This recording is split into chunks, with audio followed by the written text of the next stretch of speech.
nhấc đầu lên nào. Đưa tay đằng trước. Rồi.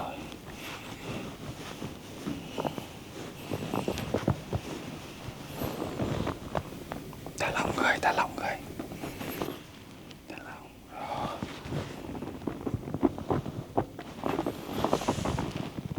Thả lỏng, thả lỏng.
Rồi cảm thấy thế nào rồi chị?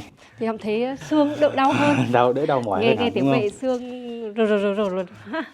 Sai tư thế trong thời gian dài quá, nằm với ngồi sai, thành ra dẫn đến các bó cơ để đau mỏi. Đúng rồi, thì hình như bị lệch xương vậy ạ? Vâng.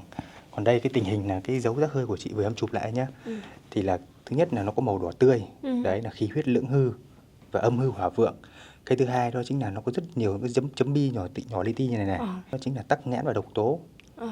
Đấy thì bây giờ mình về mình phải nên ăn uống điều độ lại này, đấy, hạn chế những cái nó không tốt vào cơ thể, uống nhiều nước để nó đào thải tốt hơn.